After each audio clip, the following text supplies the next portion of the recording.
Okay, Eran, are you ready? Are you ready? What makes you think I'm not? Do you think I'm not ready? Why didn't you ask in the first place? Should this be a special episode? Is this an episode about questions? You are listening to On the Shoulders of Dwarves, a weekly podcast about role-playing games and role-playing gamers. On the Shoulders of Dwarves. Hello and welcome to On the Shoulders of Dwarves, a weekly podcast about role-playing games and the people who play them. My name is Eran Aviram. My name is Uri Lifshitz, hello. And the reason I had to go through all of this so very quickly is because this is all a declaration, and declarations are not interesting. No, we are here to ask a question, aren't we, Uri? Yes, aren't we? Do we? Should we? Questions are very important. They can be used for, well, of course, to get information, but in role-playing games, we can use questions to actually create information. We can even use them to guide the story. We can even use them to guide ourselves, to make sure that we keep with the story, with the kind of tropes that we're planning for. And I would like to set the scene by turning to the questions that set the scene. You might have already heard about the famed 5 W's. Who, what, when, where, and why, which many journalists use in order to make sure that their article actually covers all of the important bits. In our case, these are all important bits when we start a scene, at least at the moment of the beginning, when we establish the scene. Everything then can, of course, change, but we always use scenes in role-playing games. And when we begin one, as the GM, you would usually answer these questions to the players. You will explain who is here, what is currently happening, what is the situation, when is it during the day, where this is taking place, of course, and why they are here. Some of these questions can be turned to the players, and that's the sort of thing that will happen a lot in games that are collaborative storytelling, like when you play City of Mist or Dungeon World or any of the Powered by the Apocalypse games. A lot of the time when you roll the dice, you will get a question. The rules will point you at a question and you will have to answer it, and by that you will establish something about the scene. Again, those games also suggest starting the scenes by asking the players some of these questions, because when the answers are not vital to the story, there's no reason not to have the players answer them. I mean, for example, who is here? Well, Uri, you enter the pub. Who is here? Well, I look around and maybe there's this tiny gnome in the corner with blue blazers looking at me. That's weird because the pub is in London, 1980s, but sure, there's a tiny gnome. Maybe it's a garden gnome. It might be a garden gnome. That's how I imagine all British pubs, with garden gnomes everywhere. What is happening? Well, the bartender is busy cleaning the pub, but that's not interesting. Let's enter the players and ask them. Uri, what is happening? Well, 2 guys are about to start a fight off to the left-hand side, and one of them just broke a beer bottle against the table. Awesome. When this is happening? Well, of course, we can ask what's the time of day, but time of day is usually not very relevant or super interesting, and a lot of the time it will just be sometime later after the previous scene. But maybe you can ask something like, Uri, what is interesting about today? Is it a holiday? Is it a special day? Is it one of the people are having their birthday? Are they out of stew today? What is unusual now? Well, it's a quiz day. Since we're in London, why not go with a holiday? So it's a quiz day. They have a quiz night today, right about now. Mm-hmm. Maybe that's what the two are fighting about. Oh, interesting. Finally, where this is taking place, it's the pub. I said it so. I decided we go into the pub. Sure. And we'll continue to why are we here? And that is almost always answered by the players anyway, because the players are the one that decided to enter this scene. But not always. Not in 100% of the cases. And I think some of the coolest scenes one can begin sort of miss on some of these questions when you begin in medias res, for example, and you're not sure why we are here. That's pretty cool. When we are running away from the collapsing temple. Sure, but what? What temple? Where are we? Let's just pause there and open this pop-up for some of our listeners. In medias res is the Latin for in the middle of things, meaning your story starts not in the beginning as one would expect, but rather in the middle of a happening. Exactly. So once you are aware of these questions, and once you are aware that they should be answered, but not necessarily in the right order, not necessarily by yourself, not necessarily all at the same time, you can play with them, and that's important, and that's useful for everyone. There is, however, one question that I didn't mention, and that's how. How is a very important question. But most of the time, the answer is by playing the game. How are we going to solve this? How did we get here? Well, we just played. Sure, things happened. But not necessarily. Sometimes you would finish a gaming session and you'll start off the next session by something like, well, 2 months have passed.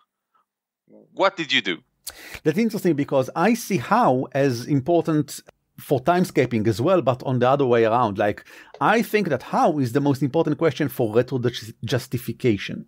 It's when you look at something and you say, well, there's a cart here and the cart is full of explosives. It's really important that it's here and it's fun and it's great. How did it get here?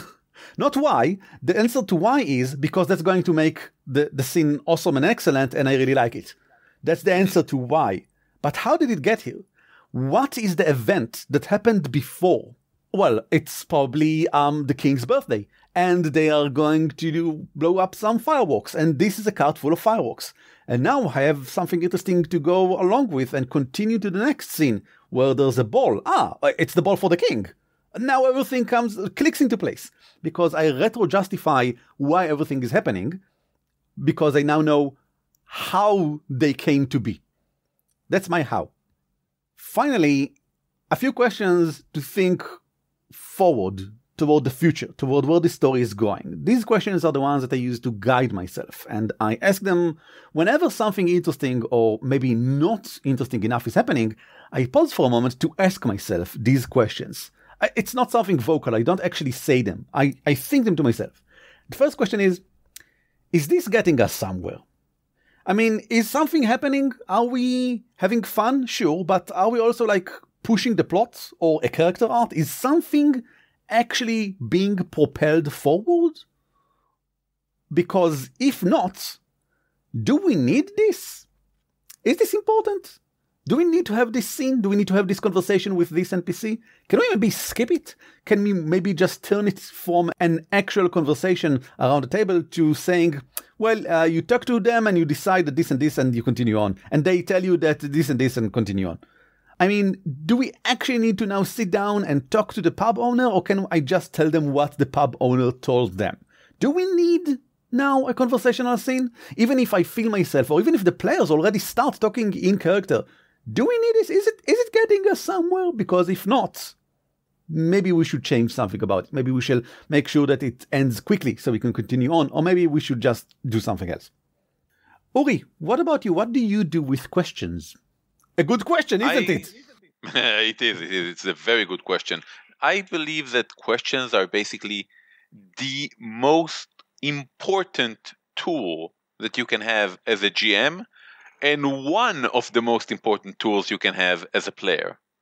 And I'm going to take this, questions is a big instrument and you can do a lot with it.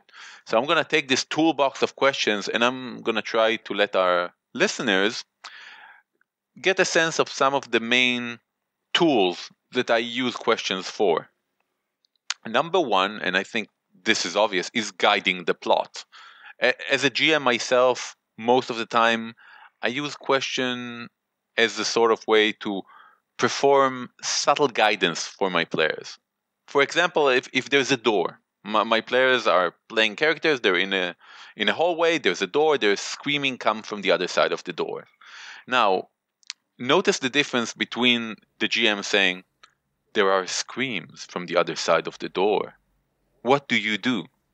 And do you continue down the corridor? Do you trace your step back? Or do you open the door? Or do you open the door? Or I can finish up with, does any one of you reach out and open the door? And I can even go the extra mile and ask my players, which one of you opens the door? Now, if you notice, every question in this series leave a little bit less room to maneuver. If I started with, well, what do you do? They could do everything. They could move forward, go back, they could lean against the wall, they could have a picnic, whatever. And my final question, which one of you opens the door? This requires everyone to actively saying, not me, in order for the door not to open. And this question it's a very strong guiding point.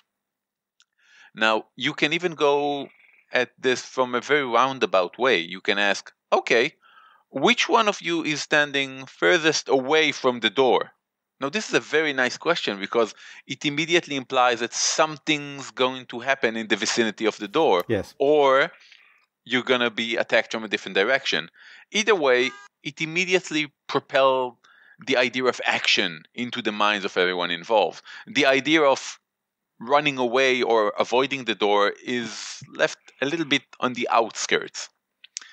So as you can see, using question and very direct question about specific things can be a very powerful tool to redirect your players' attention.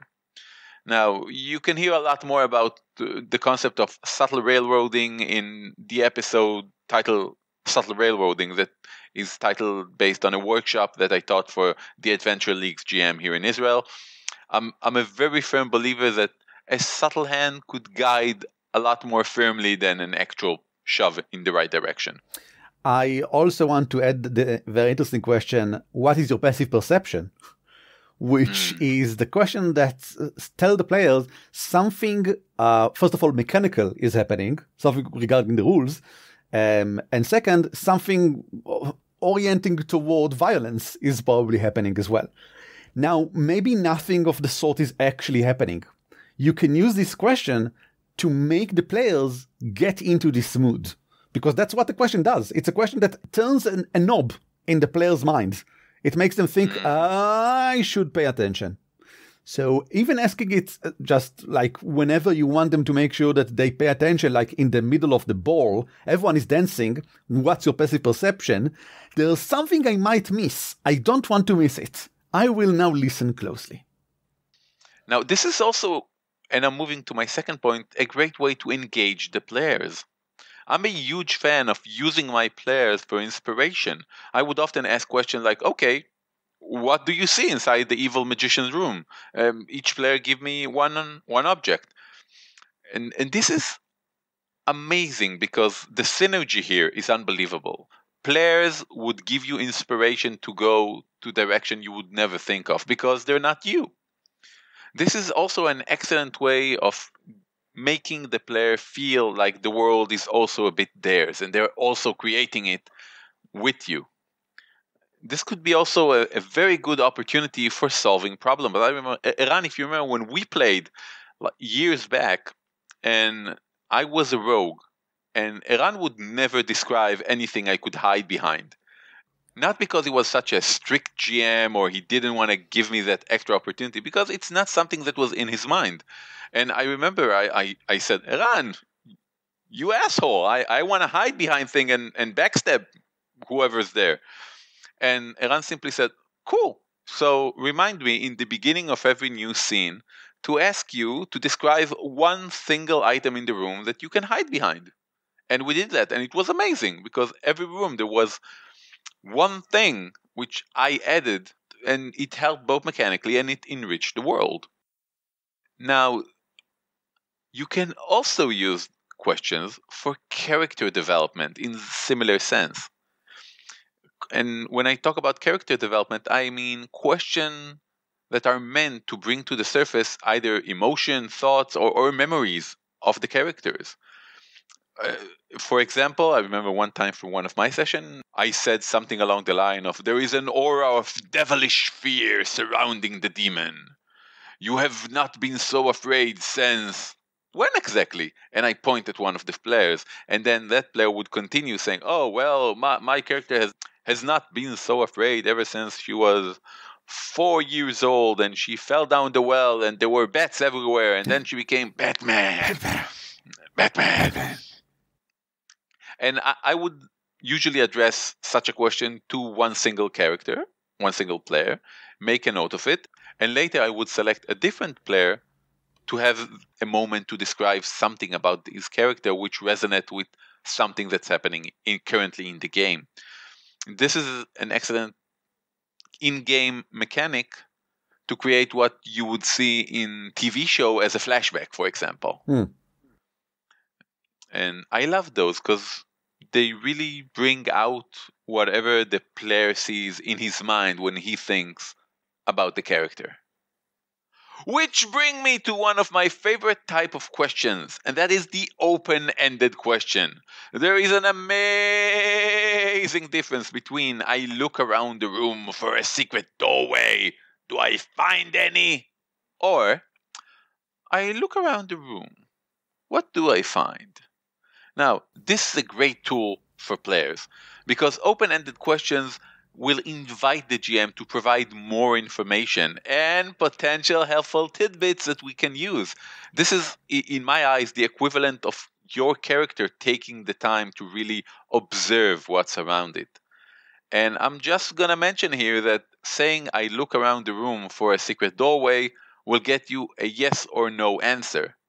It will not get you the answer of, oh, by the way, there is a chest under the bed with tons of gold pieces in it. On the other hand, I look around the room, what do I find? Will include everything in the room. So why not? This is an excellent tool for the GM as well, as asking your players for anything with an open-ended question will invite them to add more details, enrich the world, enrich their character, and the game.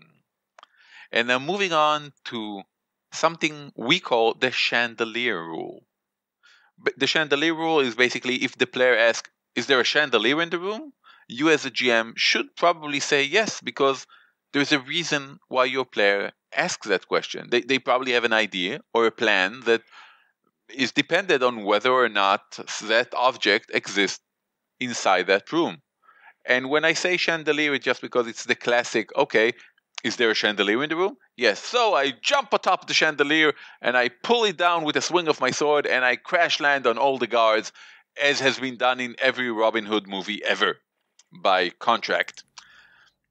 This is basically the other side of yes and. There's a question and you reply by yes and then you continue. Mm-hmm. Yes, and of course the yes ending here is very important because is there a chandelier in the room? Yes, is very nice. Is there a chandelier in the room? Yes, and there are a dozen white candles burning and lighting up the room. Finally, I would like to talk about feedback. Feedback is basically us as GM or players asking someone else to give us their opinion of what has happened. Now, remember that questions are a powerful way of communication in itself.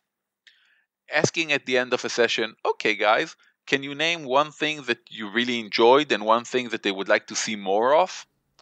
Is an excellent way to get feedback. It's something that we in my improv troupe do at the end of every show. We sit in a circle and everyone say one thing that he really enjoyed so that people will know, oh, that was cool, they enjoy it, let's do more of that. And one thing they would like to see more. Would like to see more is an excellent phrasing because it can either mean there was very little of that and I would like to see more, or it could also mean there was none of it and I really would like to see more of it. At the end of a session, a player saying, wow, I would like to see more car chase and explosions. Or, the duel was excellent, I would like to see more duels like this in our game. It's a very non-offensive, open-minded way of letting other people know what you want. And it's all with, a simple question. So take the time at the end of a session, be you players or GM, and ask and receive feedback. Excellent. Uri, do you think we've answered all of the questions? No, because there's endless amount of questions. But I do think we gave our listeners a bunch of ideas how to use questions in their game in a novel way. There's nothing else to add then, and let us continue to take the load off.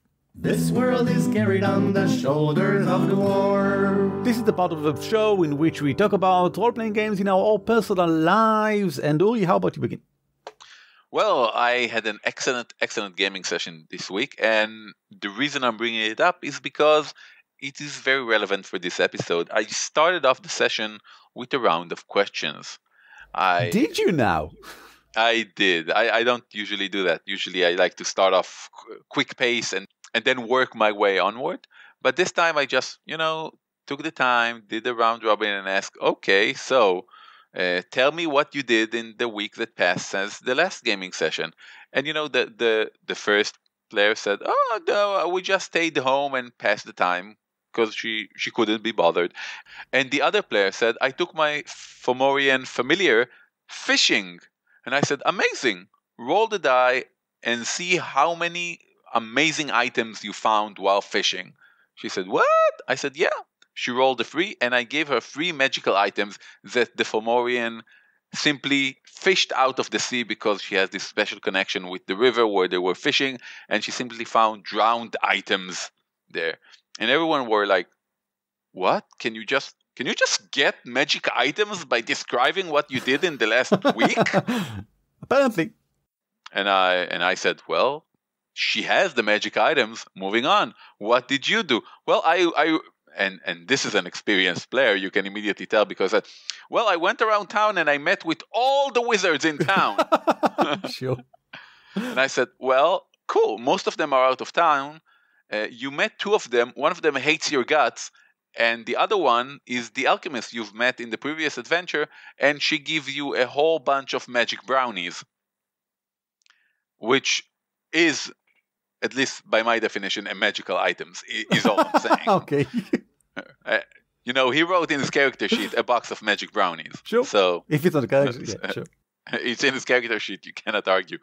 And the last one was, really got the hang of it and said, well, okay, so in the store which I own, I host a Spider-Man convention. Sure. And I'm sure there's a Spider-Man convention in your place, and it became this major plot point later on when they met this former Knight of the Cross, which no one can convince to go outside of where he was, except her when she mentioned Spider-Man. He said, whoa, Spider-Man, I've been reading those comics when I was a child. He said, oh, there's a convention in my store. Would you like to come and see? And it was, okay. And, all the thugs in town looking at her like, what? How did she got him to go when we all, why, how? My point is that simply doing this round really enriched the world and the adventure. And more than that, I'm sure that it gave my players a lot of priming so that next time I would ask them questions, they would make sure to answer and answer fully, because the option of getting magical items simply by describing your character's actions in the past is too good to pass. Indeed. Well, as for myself, I ran a paranoia game in Leisure Games during the Free RPG Day, but that's actually tomorrow from the day we're recording, so I don't know how it went. But I'm sure everyone died. You don't know how it will have been going. Thank you, Uri. The only thing I want to talk about then is the Ennies. The Ennie Award are now looking for judges' nominations for 2020. Now, the Ennies are pretty big. There are one of the basically only 2 big awards in the role-playing world. The other one is Origin, I think. And there's a problem with the way, I think it's a problem with the way that they choose both judges and topics and specific nominees. But if we put all of the problems aside, it is what it is. And this year, for 2019, there are 5 male judges. That's not a bad thing, but it's not a good thing, because I think there are a few women in the role-playing game world. And the main problem is that it's quite consistent that there are only male judges or only one. I think there was once there were 2 female judges, and it's not necessarily because of the way they choose them. It's also because there are very few female nominees. Last year there were 18 nominees, and if I remember correctly, none of them were women. So if you, the person currently listening to us, feel you are underrepresented in the role-playing game world in general, I urge you to read the link that I'll put in the show notes, or go to anyawards.com. There's a hyphen between any and awards, and read the guidelines for becoming a judge, because it's a pretty big thing. You need to read and listen to and browse through a lot of material if you're chosen to be a judge. However, you get to listen to and read and browse through a lot of material if you get to be a judge. So it goes both ways. If you have the time, if you have the ability, and if you have the urge to influence the world and make it a better place, I would recommend you check it out and maybe become a judge and make me feel better about submitting my work there next year. Hooray! Well, thank you all for listening to On the Shoulders of Dwarf. If you would like to contact us, we're available in email, Facebook, the Twitter, the other thing, and places where you can find people on the internet. Email us at show@dwarfcast.net with questions, topic suggestions, comments, anything that you would like us to know about, and check us our Patreon page at patreon.com/dwarfcast. Also, you can buy things through DriveThruRPG, through our affiliate link, which is on our website, which is dwarfcast.net. And that's it, I have nothing else to say to you. Then don't say anything else ever. Later! On the Shoulders of Dwarves is shared under Creative Commons by attribution non-commercial 4. Intro and outro are by the Cliché Duo, and you can email us at show@dwarfcast.net. On the shoulders of dwarves.